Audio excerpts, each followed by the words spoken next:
Welcome to my crib. Or I guess my son's castle. Come on in.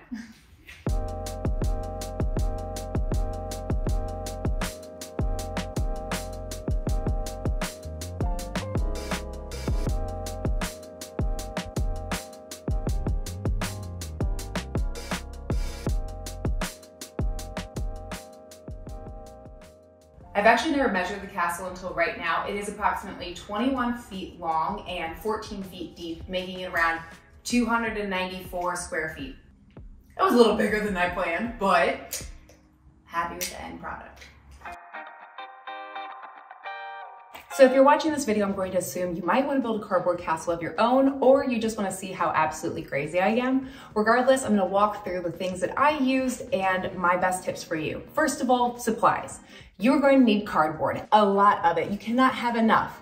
And if your imagination is like mine, you will run out. I will also note that the largest boxes, your wardrobe boxes, are the most important. Do not go and start cutting those up. Save those for your big things because you never know when you want to build a tunnel or a slide or a whole nother room. Okay, next up, you will need some duct tape. I started this project only using cardboard and duct tape, and I will tell you, a glue gun will be your best friend. Your imagination can go that much more crazy, and things, honestly, I feel like just stay a little longer and are stronger, which is key. And finally, you'll need a box cutter because scissors are not gonna cut it. Oh, I can't even help it. But now let's get into the full tour.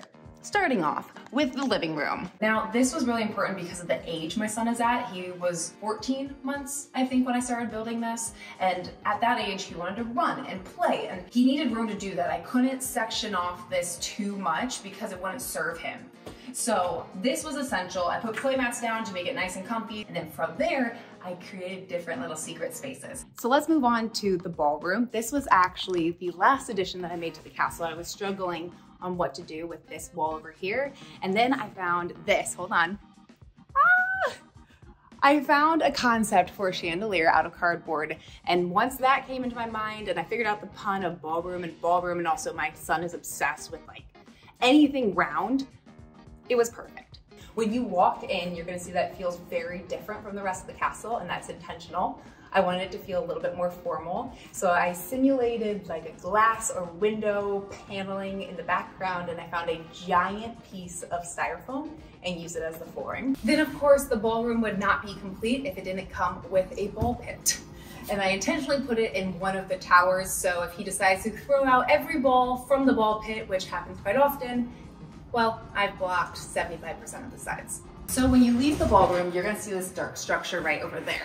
That is actually a little bench that the homeowners had at their back door going into their garage, you know, to hang up your coat, take off your shoes, that stuff. But I moved it into the corner because we have these plastic slides that my son loves. We usually set him up on the stairs and he crawls up the stairs, slides down.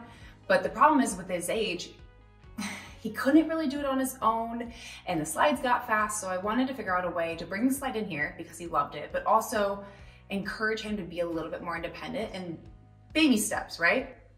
No pun intended. So I built this step leading up to the bench, and that dang step took so long because I wanted it to be so structurally sound.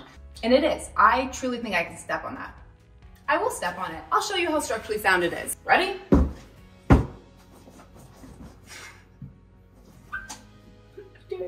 I truly never thought I would be proud of building a step, but this one I am proud of. And for good reason, I will show you. Oh, if I bring it around, you will see the piece of art that is a step. I took cardboard and cut them to the length of the step and then the depth, and then I used this cross-hatching technique, which is like this. So basically, one piece of cardboard cut halfway, the other piece of cardboard cut halfway, and bling. Boing. So that's what I did with the horizontal and vertical pieces. And then I also added that exact same technique in between these bigger areas because I was running out of long pieces, and yeah, this did the job, and now it's super strong.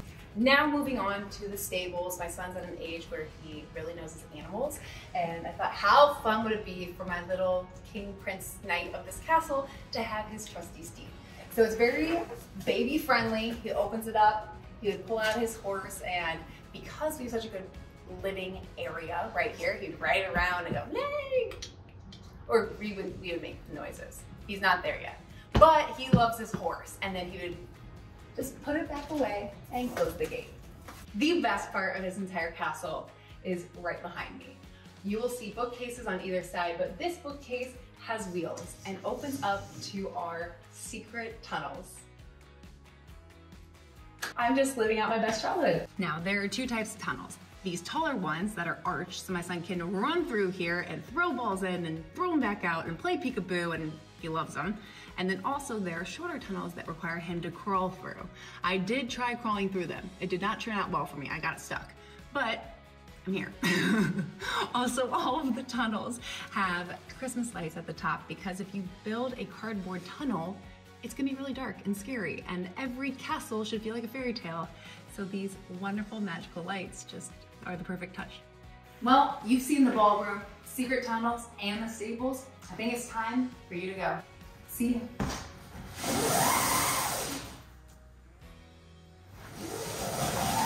Actually, I have to go too because this all gets thrown away tomorrow. So sad.